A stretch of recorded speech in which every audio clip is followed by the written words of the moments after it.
Oke, assalamualaikum warahmatullahi wabarakatuh. Jumpa lagi teman-teman Tren Quran. Pada kesempatan kali ini kembali lagi dan lagi kita akan bahas soal tata cara mandi wajib. Tapi pada kesempatan kali ini kita akan spesifik membahas soal hukum memotong kuku. Jadi ini banyak pertanyaan, hukum potong kuku ketika haid atau hukum potong kuku saat nifas, saat junub. Jadi apa hukumnya kalau seseorang dalam kondisi berhadas besar atau junub, kemudian memotong kuku ataupun misalnya rambutnya rontok. Jadi apa hukumnya rambut rontok pada saat kita dalam kondisi junub atau berhadas besar? Nah, ini akan kita jawab. Tapi sebelum itu, buat teman-teman yang baru berkunjung di channel ini, jangan lupa subscribe dan sempatkan untuk share video ini ke berbagai sosial media. Semoga ini menjadi amal jariah kita semua. Bahkan mungkin setelah teman-teman meninggal, panduan ini tetap ditonton dan tetap menjadi amal bagi teman-teman. Oke, seperti apa videonya? Kita bumper dulu.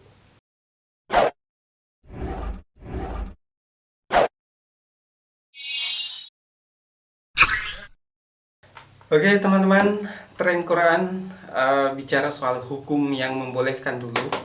Jadi bahas soal hukum potong kuku pada saat junub atau rambut rontok pada saat junub ataupun haid, nifas dan sebagainya.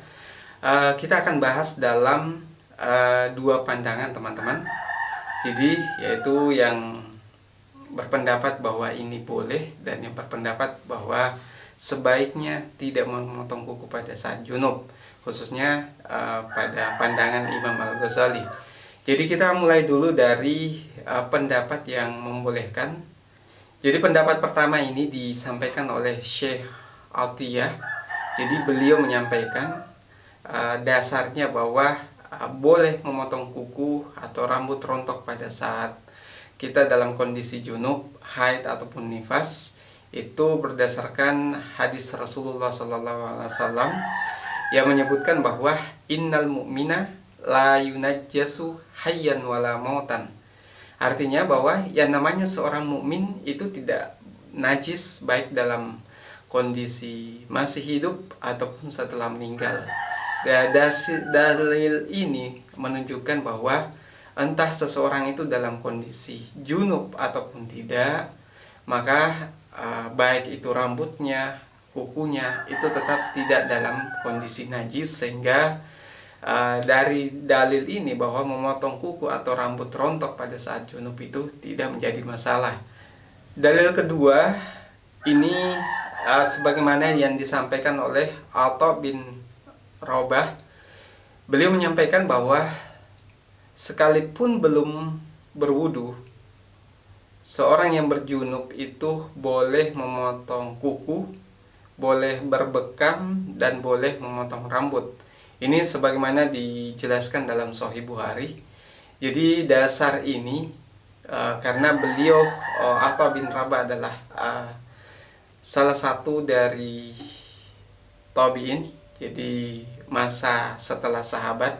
Jadi beliau adalah seorang tabi'in, sehingga dalil ini juga kuat untuk dijadikan dasar bahwa memotong kuku pada saat junub itu boleh hukumnya. Dalil ketiga ini sebagaimana dialami oleh Aisyah radhiyallahu anha saat bersama Rasulullah SAW. Kemudian Nabi bersabda pada saat ketika Aisyah radhiyallahu anha dalam kondisi haid. Kemudian Rasulullah menyampaikan bahwa tinggalkanlah umrohmu, kemudian lepaskan ikatan rambutmu dan bersisirlah. Nah, ini disebutkan dalam hadis riwayat Bukhari dan Muslim, sehingga dalil ini juga cukup kuat untuk menjadi dalil bahwa memotong kuku pada saat sedang haid ataukah rambut rontok pada saat haid itu boleh. Ini karena pada saat itu Aisyah beliau sedang dalam kondisi haid, tapi Nabi tetap memerintahkan, menyampaikan kepada beliau bahwa bersisirlah, jadi lepaskan rambutmu dan bersisirlah. Nah, ini menjadi dasar yang kuat, tapi bagaimana dengan pendapat lain yang mengatakan sebaiknya tidak memotong kuku dan tidak rontok rambutnya pada saat dalam kondisi junub. Nah, ini disampaikan oleh Imam Al-Ghazali. Jadi teman-teman, dalil ketiga ini kita rujuk dari kitab Fathul Bari, yaitu syarah Sahih Bukhari. Jadi Imam Al-Ghazali menyebutkan bahwa sebaiknya seseorang pada saat dalam kondisi berhadas besar atau berjunub itu tidak melepaskan atau memotong sesuatu dari tubuhnya, baik itu kuku maupun rambut. Nah, ini disampaikan beliau dalam syarah Sahih Bukhari. Jadi dari sini sebenarnya bisa kita tangkap. Jadi kalau apa yang disampaikan oleh Imam Al-Ghazali, beliau adalah ulama sufi.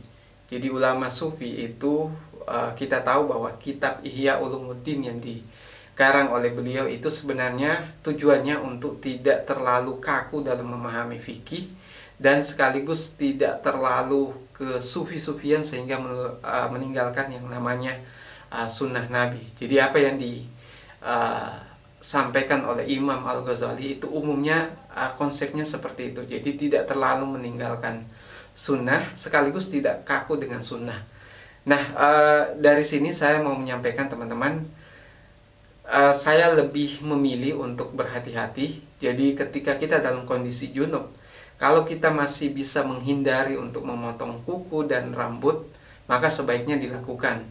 Tapi kalau misalnya tanpa sengaja misalnya rambutnya rontok, maka abaikan saja karena memang ada hadisnya, ada dalilnya yang sudah kita sebutkan tadi. Ataupun ketika misalnya teman-teman dalam kondisi junub, kemudian ada bagian kuku yang harus dipotong misalnya dalam kondisi luka dan lain sebagainya, dan harus dipotong saat itu sekalipun dalam kondisi junub, maka teman-teman boleh melakukan itu.